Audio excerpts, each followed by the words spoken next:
It tastes like toast.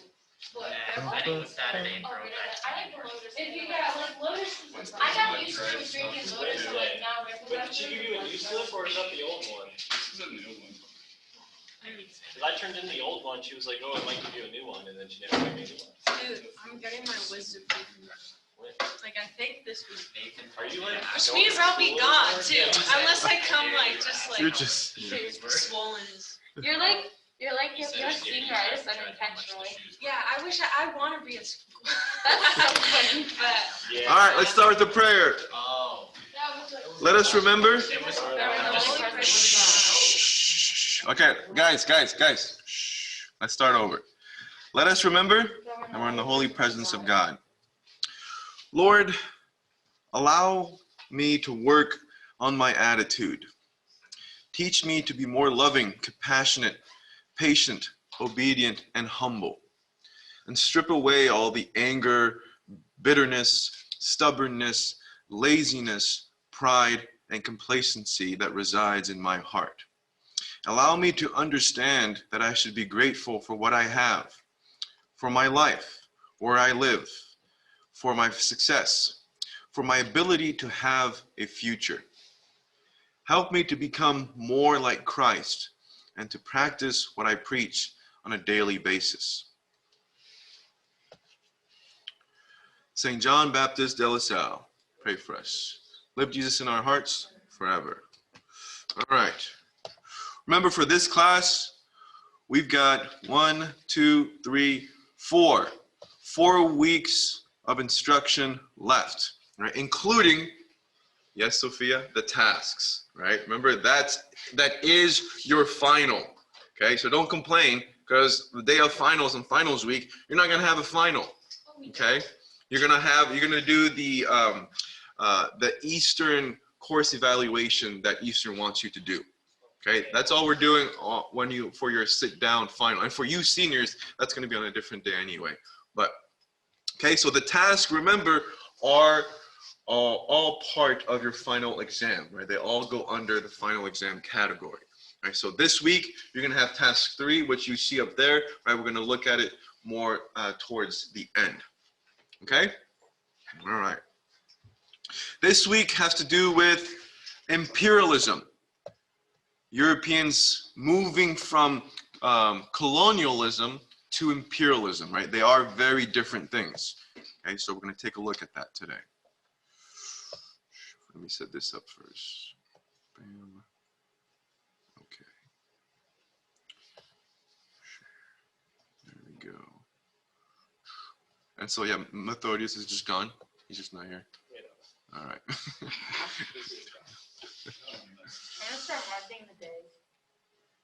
Okay. All right, I think we're going to start first with this video. I think I've showed it before, but I want to show it again. It's kind of a funny take on empire, right? Specifically, this is a British comedian, and he's going to talk about the way that British imperialism worked and some of the kind of now funny, but also, right, looking back, not so funny things, right? But he's going to make light of it to show us what were these people thinking when they decided to do this. Okay, so let's take a look at it.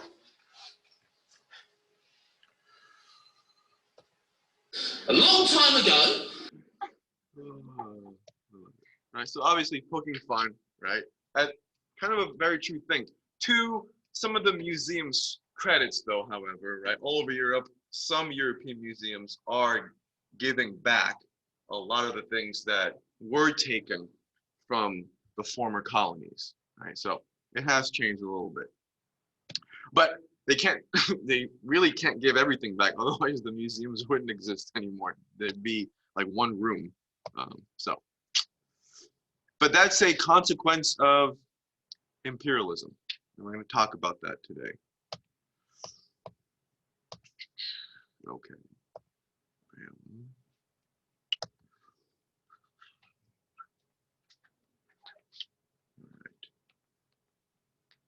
All right, so let's get out your notes. Imperialism, chapter 24. We're going to do these few slides today. Then you're going to have some time to work on the chapter 24 vocab. And then we're going to explain in further detail what is expected of you for task 3. Right? And remember, since they're part of your final, right, they won't be going in until after that first week of May, right? First week of May is when this class is technically over, right? So the last remaining weeks, that's when they're going to start going into the grade book, right? All of them, tests 1 through 5. Okay, so again, this corresponds to chapter 24, right? And everything in here on this map that is highlighted, it's not white, means that it's a country or a power with the Europeans as the majority, right, had taken over / occupied that land, right? Everything that is not highlighted means they remained independent, okay? And again, right, the British were the ones who did imperialism the best, if we can use that term, right? Taking over 25% of the world's landmass at its height, right? At its height. Hence that old famous saying, right? The sun never sets on the British Empire, because they had land on every single continent in every single time zone. So the sun literally never set, right, on British occupied land. So, but imperialism is different from colonialism, right? Colonialism is what the British did, for example, when they created the 13 colonies, right, in North America. Imperialism is different, right? It's very, very different, because it involves taking land, but not only for settling people, not just to send, right, waves and waves of European immigrants like in the 13 colonies, right? Imperialism is mostly geared towards getting the resources, right, the natural resources of that territory that you're occupying, not so much sending Europeans there to settle it and to immigrate there, right? Again, like in North America. Imperialism is about taking over and extracting the resources from that country, right, to fuel your own country, okay? And for the British takeover in Egypt, this is not just from a purely facts point of view, right? It's not just that it's one of the first European takeovers in this quote unquote new imperialism, but it's pretty symbolic, right? When you think about it, Egypt, right? This once hugely powerful ancient civilization that had its own empire, right? Is now being taken over, right, by Europeans, right? It's a huge symbolic conquest, right? Because Egypt used to be, right, one of the world's most powerful civilizations, and now it's being taken over by a quote unquote superior European civilization, right? And that's massive. That's key from a European perspective in the 19th century, right? This is proof that Europeans are superior, right, in their own minds, right? Here we are taking over this once great civilization. Why? Because we are greater, right? We are more superior, right? So you can imagine in the mind of a 19th century European, right? This made Europeans feel good, right? Made them feel proud of where they're from. The fact that now it's their time to shine, right? It's the age for Europeans. And it starts in Egypt. Right? And again, not so much about settling, right? Not so much about making Europeans move there and settle it, but it's meant to extract the natural resources, okay? And one way you do that is make the Egyptian economy and the people of Egypt dependent on you, right? So you don't just take over, you make sure that once you've gotten control of it, now Egypt has to depend on the European power, right? Because you're going to change their economy, you're going to change their industry so that everything has to go through the British, right? Now, everyone in Egypt is dependent on this colonial power, right? That's a huge factor in the new imperialism. You have to make the country that you've taken over dependent on you. Because then if they ask to be independent, which we're going to see that in the 50s and the 60s, those economies are going to crash all over Africa, right? Because that dependent European power is no longer there. And the Europeans spent 100, 120 years making that country in Africa and Asia dependent on the Europeans. Europeans leave, it all goes to shit, right? Because the European power isn't there anymore, right? And they were dependent on them. The French are going to do the same thing, not so much in Egypt, right, but in Algeria. And again, the language they use, right, making them dependent, the French are going to use this word, right? We're trying to protect Algeria. We're going to make them a protectorate of France. Meaning now the Algerians, if they have to fight a war, they don't have to defend themselves. We'll go in, we'll help them against their rivaling tribes or rivaling nations. We'll take care of that for you, don't worry, right? The consequence is, right, the French are also going to take everything else over, not just military defense, okay? And the French in Algeria, they are also going to try a little bit to send some immigrants there to settle in North Africa, right? They're going to create their own like little mini France, right, in the north of Algeria. They're going to send a couple 100,000 French immigrants there to settle, but it's not going to be a huge thing. So again, right, keep in mind the language, right? We're doing this for you, right? You don't want your country to be backwards and uncivilized and primitive, right? Right? No. So let us take it over for you, right? That kind of language. Right. This next slide is a little long, right? So I apologize. Okay, so if you find a good way to make it more concise, summarize it, right? Please do so. Right? The British start in Egypt. The French start in Algeria. Remember though, from a European perspective, it's all about not falling behind, okay? What's gonna happen if the British get too powerful or the French get too powerful? What's gonna happen to those other European countries? They're gonna be fearful, right, of one specific European country becoming too dominant, right? That isn't gonna sit well with Europeans. And that forces a lot of other European countries to get in on imperialism, to go and get more territory, more land, more colonies, so that they don't fall behind. Because if they fall behind the British and the French, right, then they're going to have to listen to what the British and the French say and do. So it's all about not falling behind. And a great example of that happens in Berlin, right? The Berlin conferences. Basically, almost all the European powers are going to go to Berlin, sit in a room and say, all right, who gets what? Right, what do you want, Britain? Well, I really like Egypt, so I'll keep that. I also really like South Africa. Can we have that?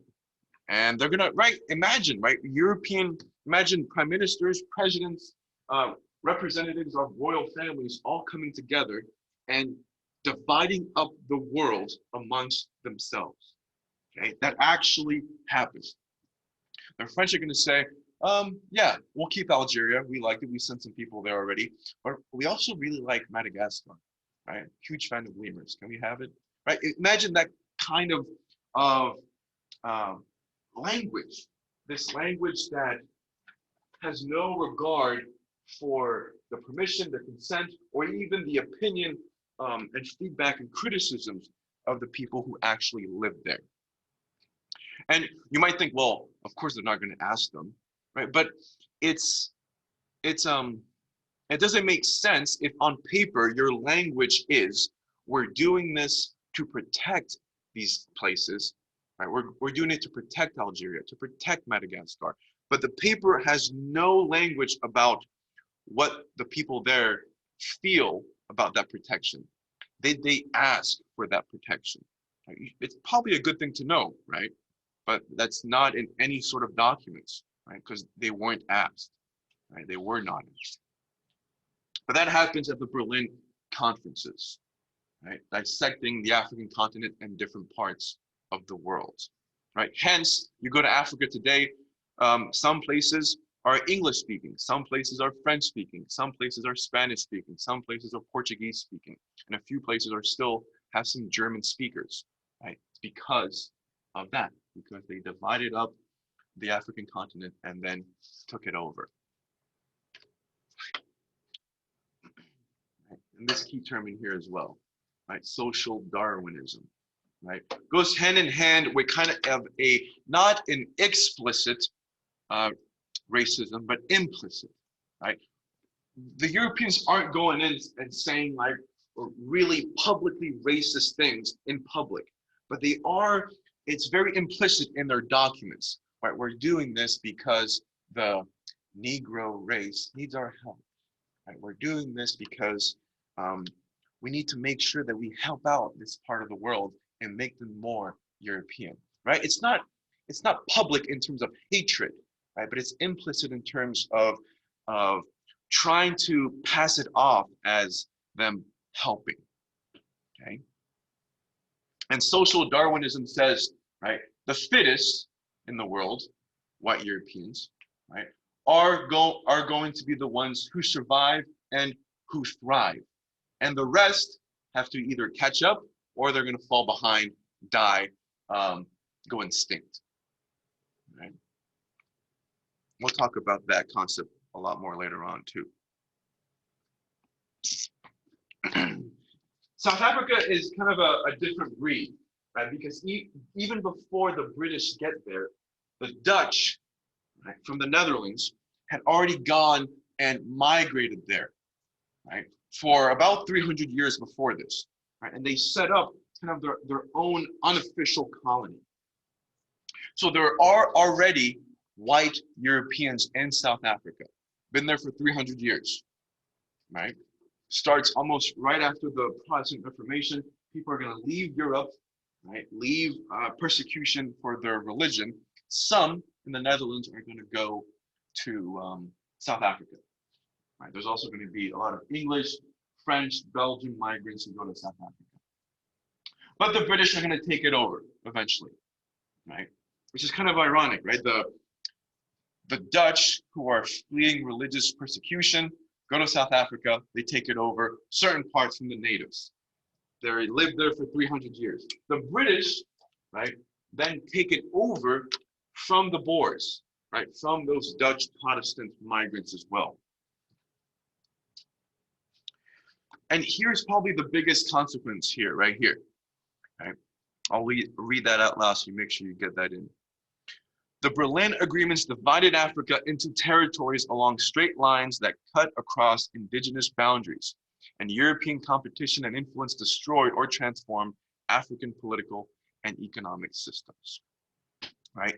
That first part is crucial because we still see some of those legacies today, right? You look at genocides that have happened in the last 20 years, you look at civil wars, rebellions that have happened in the last 20 years, all have to do with the way Europeans cut the African continent apart, right?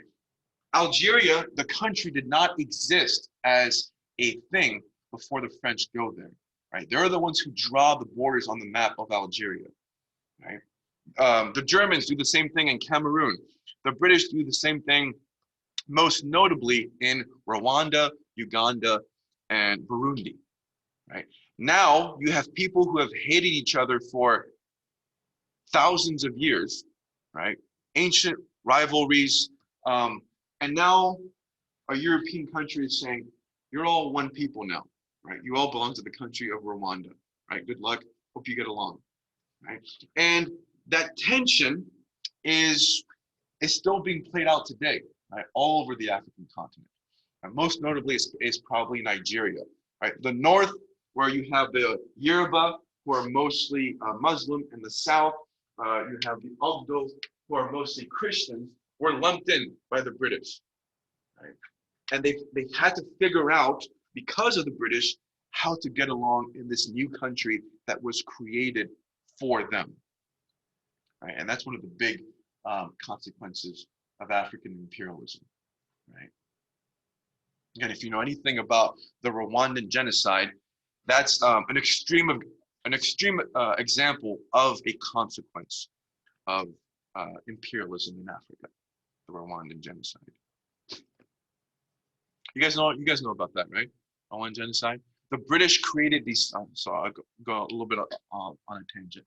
The British created these two ethnic groups, right? The British created them, right? The Hutus and the Tutsis. And the British, using European pseudo-science at the time, categorized people based on how you look, right? If you had a certain black skin tone, right?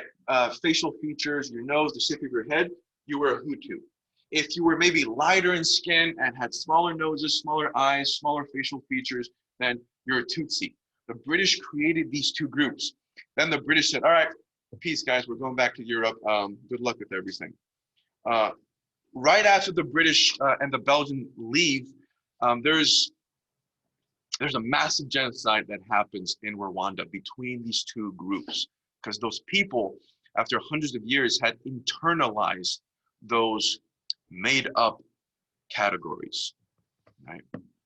It's definitely worth looking into, the Rwandan genocide. The Belgians,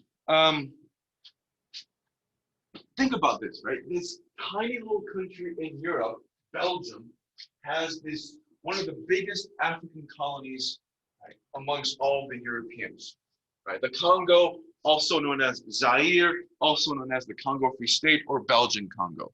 It's gone by a lot of names. And in this case, the Belgian Congo belonged not to the Belgian government, but to the king of Belgium personally, right?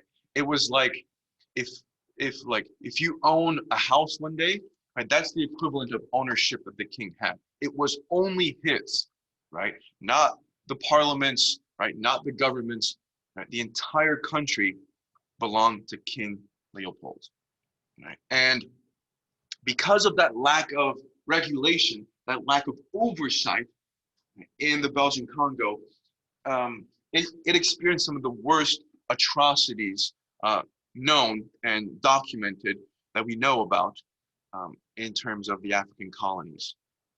It was huge for rubber, right? Almost everything that went back to Europe, went back to Belgium, involved something regarding the harvesting of rubber. And again, the Belgian Congo is known, right, its reputation is known explicitly for the way that it dealt, right, with the people there. And you'll notice, right, in this picture, kind of graphic, right, but it's a native Congolese that is passing out the law, right?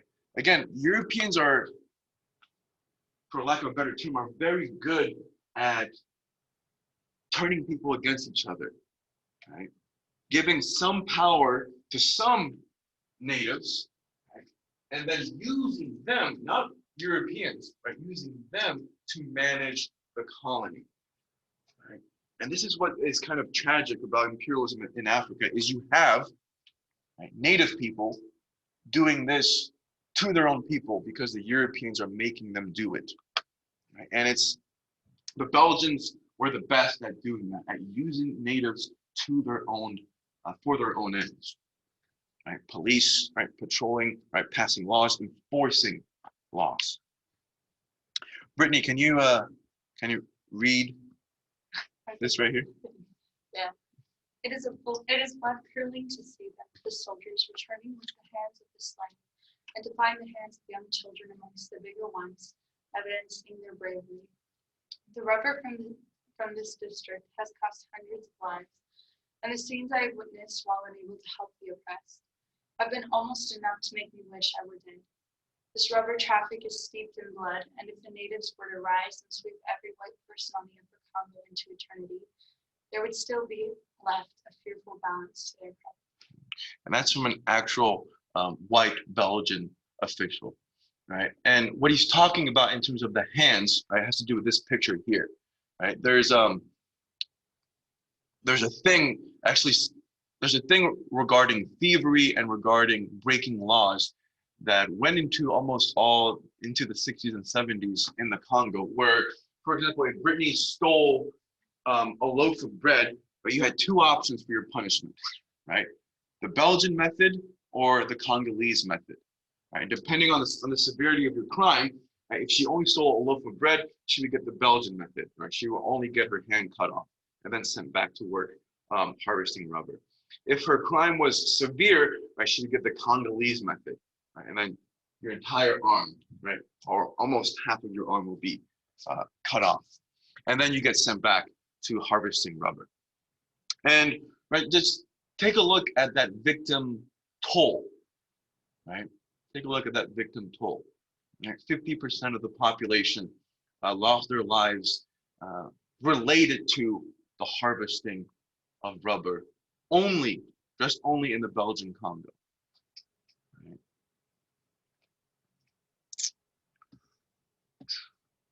So at the end of the Berlin conferences, this is what Africa is going to look like, right? Almost, not everything, right, but almost every single African region will be occupied by a European power, right? And there you see it there. The only two that remain, right, are Liberia and Abyssinia, right, which is today Ethiopia.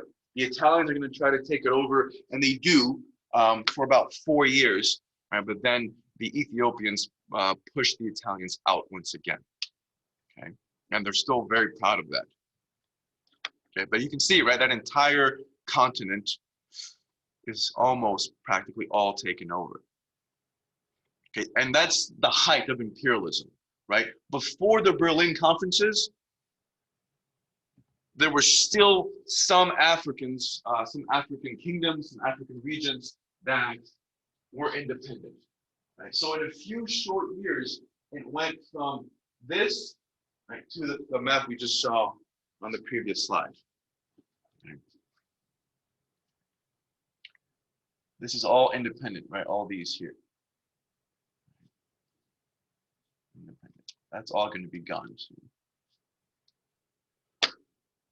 But it's not just Africa, right? It's the rest of the world as well. The jewel of the British Empire is India, right? That's what it's known as, because it was arguably the wealthiest, right, of the British colonies, right? So it happens in Asia as well. The British focus on India because they beat the French, right? The French were also trying to take over India. The British beat them and then took over the Indian subcontinent.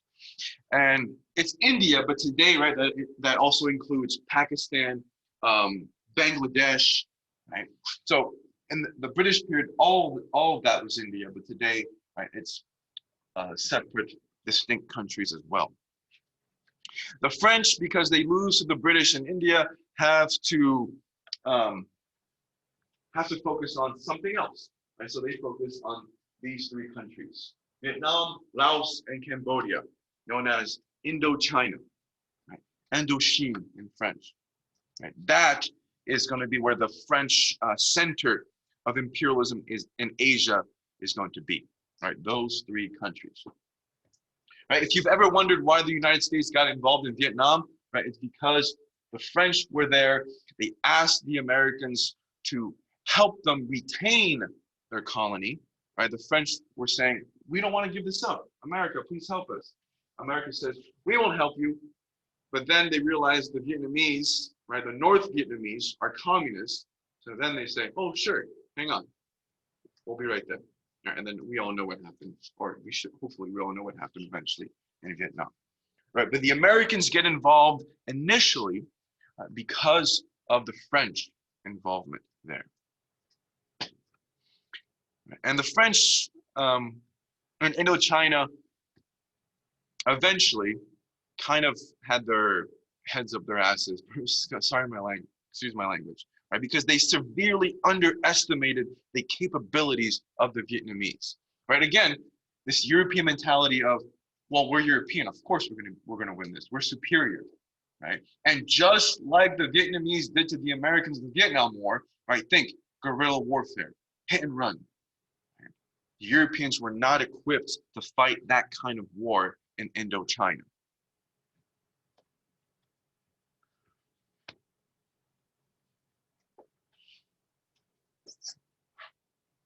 And a lot of people don't criticize the Russians a whole. I don't know why, right? But they literally took over, right, the entirety of Siberia, right, going into Mongolia, right, going into countries that are not ethnically Russian, right? You go to St. Petersburg and Moscow, the typical Russian person looks European. You go further east into Siberia, the typical Russian person looks Asian, right? That's not a coincidence, right? The Russians went there, conquered it, made them part of the Russian Empire. A lot of people don't talk about that.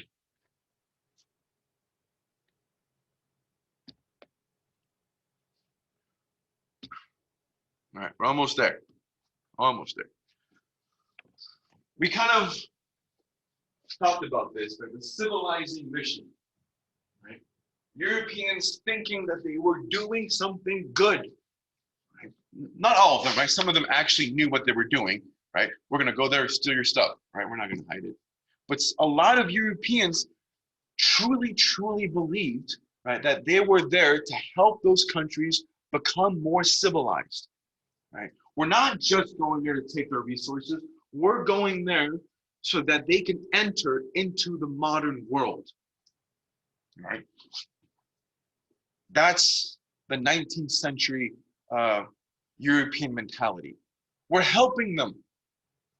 We don't want them to be left behind, okay? We don't want them to fall behind, right? We don't want them to be, we don't want them to not enter into the modern age. We're gonna help them by holding their hands, right? And we're gonna bring them into this modern period, right? We're gonna build their railroads, right? We're going to expand their economy. But the way they do that is they destroy the previous economy and the previous industry that existed there. The British are going to force English on the native. The French are going to force French. The Portuguese are going to force Portuguese, etc., etc. Okay. But, right, you read any sort of newspaper article, any sort of propaganda, you're always going to see that, right?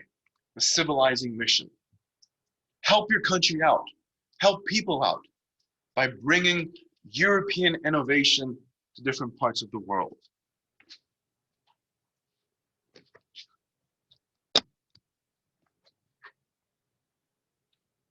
Right. And if you, some of you guys who took US history, right, you've heard of this term as well, but if you haven't, right, a term that's related to the civilizing mission is this, right? The white man's burden, right? Made famous by Rudyard Kipling, right? Writes a famous poem outlining what the white man's burden is. And that cartoon there, that political cartoon, shows you what that term means, right? Obviously, this represents America, right? This John Bull, the caricature of John Bull, represents Britain, carrying on their backs, right, the so-called primitive, uncivilized cultures of the world. Where are they carrying them to? To the peak of civilization, right? That goes hand in hand. Civilizing mission, white man's burden. We're doing this for their benefit. They don't realize it yet, right, but we are helping them, right? Going past the stones of barbarism, oppression, superstition, ignorance, vice, brutality, until we reach civilization. But only, we can only take them there, right? They can't do it on their own, right? They need the help of white people to help them get up here, right? And that's the mentality, right? That's the dominant mentality of this time period. Brittany, do you mind reading for me again? Thank you. Right, and here's that poem, right, by Kipling. All right, go ahead, Brittany. Take up the white man's burden, send forth the best to be freed. Go bind your sons to exile, to serve your captives' need. To weights and heavy harness, on fluttered folk and wild. Your new God, soul and peoples, half devil and half child. Take up the white man's burden, and patience to abide, to veil the threat of terror and check the show of pride. By open speech and symbol, 100 times made plain, to seek another's profit and work another's gain. And that's the poem, right, by Kipling. And right, the term that he uses in there, right, half devil, half child, right? So that's kind of how they were portrayed. Half devil because they're not Christian yet, right? Once they're Christian, then we can get rid of that, right? But they're not Christian, we have to convert them. And they were viewed as being childlike, right? They don't know what is good for them, right? They need, right, the European father figure, right, that paternalistic figure to help them, right? And that's the norm in this time period, right? This is why Europeans are going out and participating in imperialism.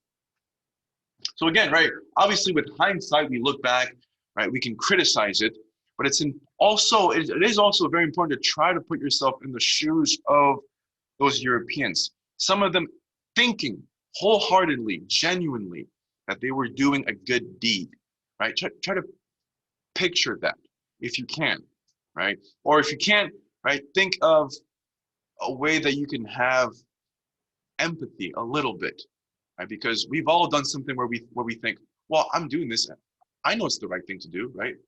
I'm doing this and I know it's right. But then later on you realize, oh crap, I messed up, right? And you have to think about it that way a little bit, if you can, a little bit, while still, right, looking back saying, well, yeah, this is still stupid, idiotic, racist, and dumb. But try to put yourself in the shoes of a 19th century European as well, which is easier said than done. But all right, this is the last written slide. And obviously, right, why are the Europeans able to do this? Industrial revolution, right? Remember, industrialization, okay? One single British regiment of 250 riflemen is able to withstand, destroy, resist armies of thousands, right, of native tribes, especially in Africa. And there's a famous thing that happens during the Zulu Wars in South Africa. A small British regiment, almost 250 guys, is able to withstand and defeat and push back, right, thousands of Africans trying to defend their land. Right? And it's because, right, of the Industrial Revolution, the tools of empire, the advantages that Europeans had, right, to take over. That's a huge thing. This is why Europeans were only able to take over Africa after the Industrial Revolution, right? They did not have the capacities before it to do so on a large scale, right? Some Europeans had done so on the coast already, but they could not have taken the entire continent until this happens, right? Until they get the quote-unquote tools of empire, until Europeans are industrialized, then that gives them those tools to do so. Right? And resistance is often very swiftly crushed, right? It's dealt with very easily, right? Because of superior European firepower.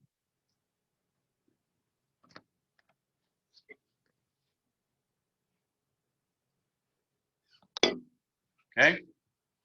So once you have those notes written down, right, make sure you save them.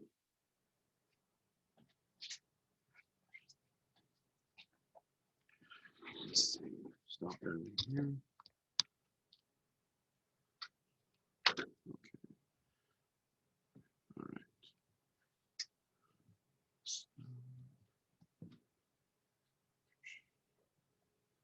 Okay.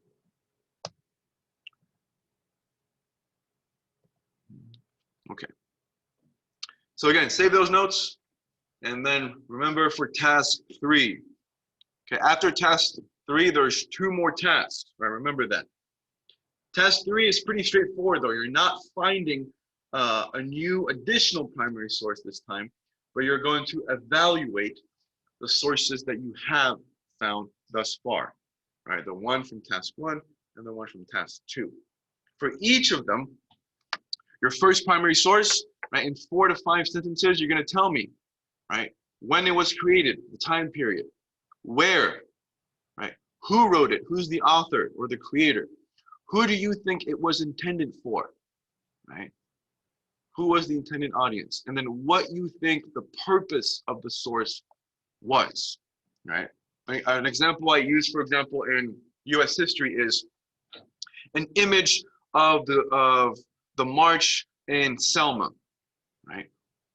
There's a very specific purpose as to why that image would be published in newspapers and magazines all across the country, right? To bring light, to bring attention to the civil rights movement, right, across the country, so that ordinary Americans don't remain ignorant of what is happening. Each of your sources has a specific purpose, right? And I want to know what you think it is. Right, so for one source, you're going to do that, right? You can answer all of them. And then for the second one, your other source, same thing, right? So 4 to 5 sentences for each. That's task 3. You turn it in by Friday, 3 p.m. Okay, you're going to have some time on Wednesday to do it, and you're going to have some time on Friday, right before it's due at 3, to make sure you turn it in as well. Okay, but that's all task 3 is, right? That's it, okay? But for each of them, right? Don't forget, don't just do it for one. That's task 3, and then very briefly,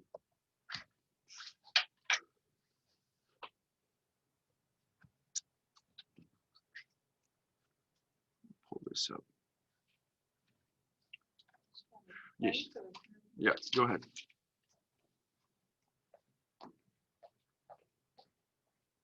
Okay. And then some of you guys probably already started working on this, right? But just don't forget the chapter 24 vocabulary terms having to do with that topic, right? Imperialism. Right? The terms are right there. It's not all of them in the chapter, right? It's only 26 of them. Okay. Due Wednesday, 3 p.m. Okay, using chapter 24. All right. Okay.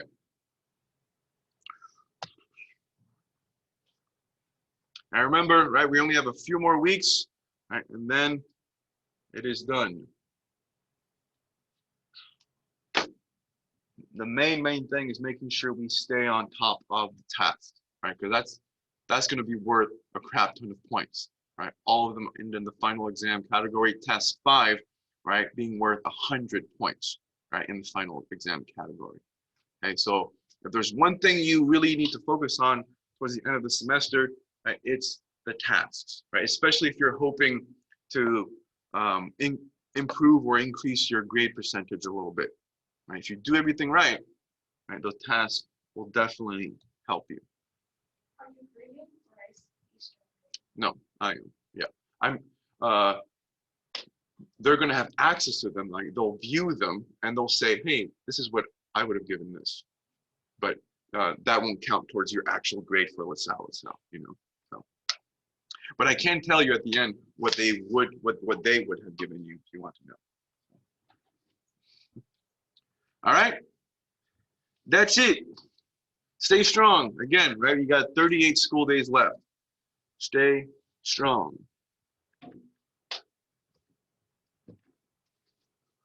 All right. Let's stop that.